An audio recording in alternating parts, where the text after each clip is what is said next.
Ciencias Sociales, grado 10º, actividades de portafolio.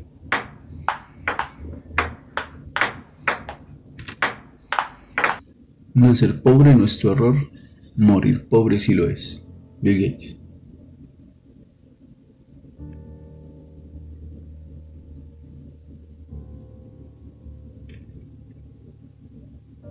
Por hoy tenemos el tema de memoria histórica. En este cuadro comparativo vamos a analizar qué son narraciones compartidas que dan sentido al pasado, son realizados para reivindicar derechos, justicias y reparaciones a los que han sido víctimas. Para construir una memoria colectiva primero tenemos que mirar qué es la memoria individual, que es la manera como recordamos a las cosas, pero de manera personal. Este tipo de memoria es personal e intransferible. En el aspecto de memoria colectiva, son recuerdos del pasado y en torno a ellos se forja la identidad de un pueblo. Es una secuencia de eventos que la historia nacional conserva en su memoria. Con el conflicto armado en Colombia, se ha apuntado a pensar que debe existir esa memoria histórica en nuestro país. A continuación, vamos a ver ese video que comenta cuáles son los elementos y conceptos para la memoria histórica.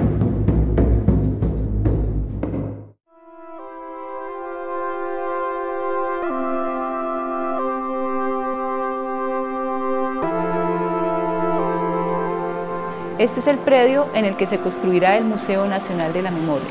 El predio hace parte del proyecto distrital Eje de la Paz y de la Memoria, el cual integra varios sitios emblemáticos de la violencia contemporánea ocurrida en el país.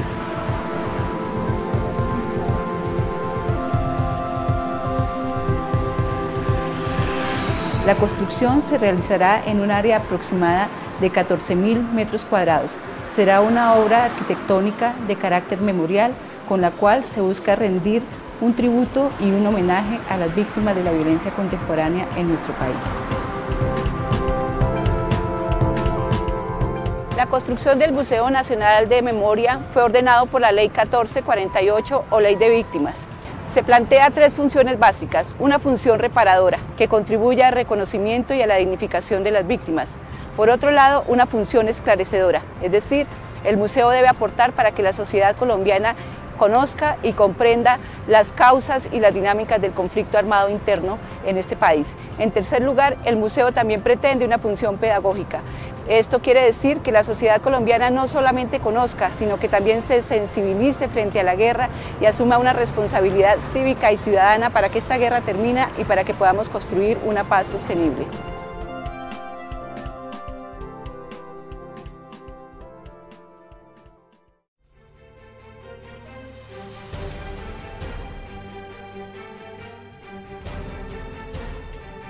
En este caso, vamos a tener en cuenta unos ejemplos, con base a la Segunda Guerra Mundial, que se desarrolló en septiembre de 1939 y terminó el 2 de septiembre de 1945.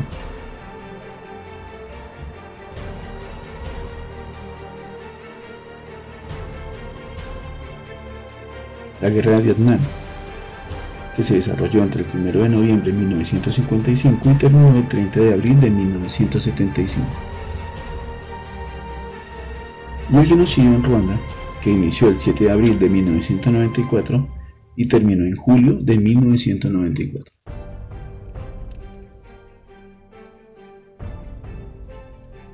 En la Segunda Guerra Mundial, dentro de la memoria histórica, que se cuenta con la siguiente problemática, que se llama el revisionismo. Elemento utilizado por historiadores para revisar e interpretar diferentes fuentes históricas. Un ejemplo de esta Segunda Guerra Mundial es por el tema del Holocausto nazi, liderado por alemanes, donde murieron más de 6 millones de judíos.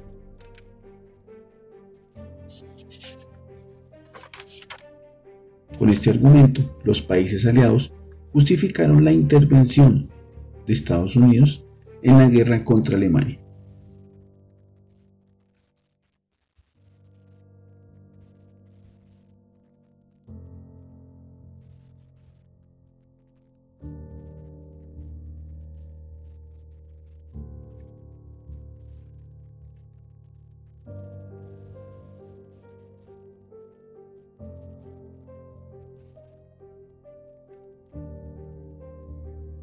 En la guerra de Vietnam, el avance de las ideas socialistas en el mundo hizo que Estados Unidos interviniera en países como Vietnam, haciendo de este un escenario de guerra donde la memoria individual determina la mala experiencia de la intervención norteamericana.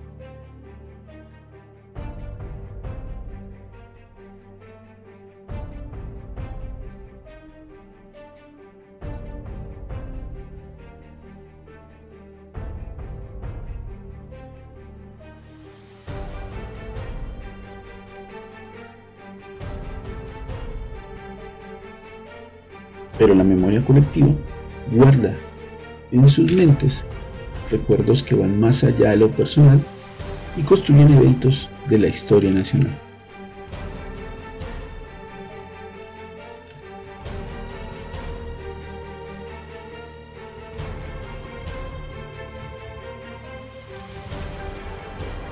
El genocidio en Ruanda. Para este caso es bueno referirnos y es pertinente pensar en una memoria histórica para reivindicar derechos y reparaciones a los que han sido víctimas.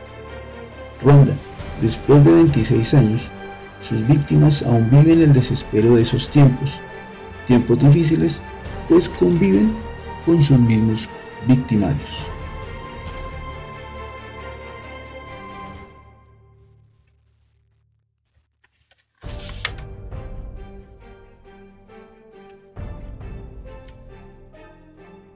En este momento Colombia vive un lento proceso de paz.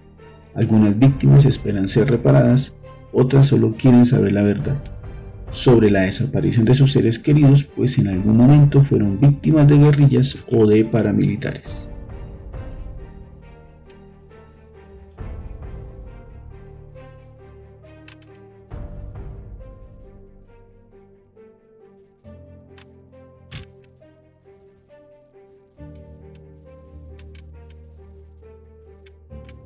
Pero estas víctimas vuelven a ser revictimizadas, pues a veces sus derechos son vulnerados por el sistema judicial y la misma sociedad.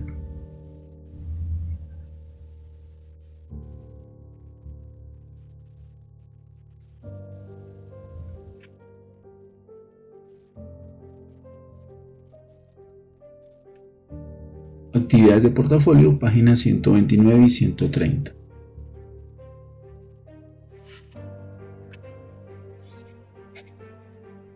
Aquí hay que describir 3 recuerdos importantes que formen parte de tu memoria individual y 3 elementos que constituyen tu memoria colectiva.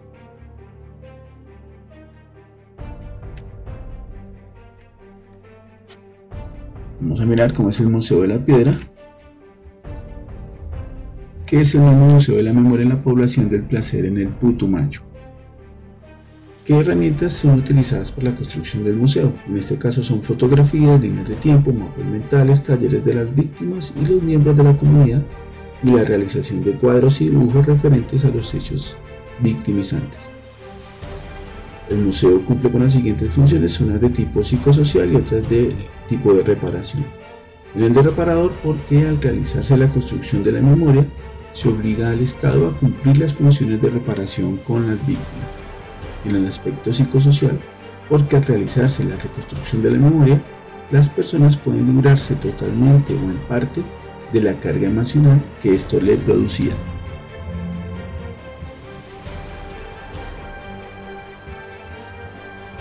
Define los conceptos de víctima y revictimización, elementos explicados en diapositivas anteriores. Explique los argumentos a favor y en contra de la utilización de la categoría de víctima.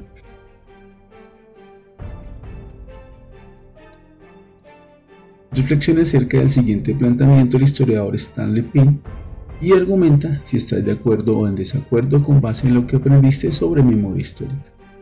La pregunta principal es que si existe la memoria histórica ni es memoria ni es historia. Lo que se llama memoria histórica o colectiva no es tal cosa, sino una versión o versiones creadas por publicistas, patriotas, activistas políticos, periodistas o hasta por algunos historiadores interesados. Se trata esencialmente de mitos o leyendas creados acerca del pasado. Pueden tener alguna dosis de verdad empírica o ninguna. La memoria es individual y subjetiva, nunca es histórica o colectiva.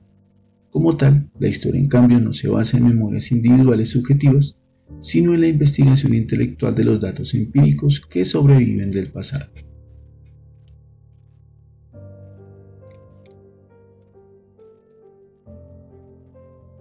Opinan con base en las siguientes frases de dos escritores intelectuales si están de acuerdo o en desacuerdo con sus interpretaciones sobre las concepciones de la memoria histórica.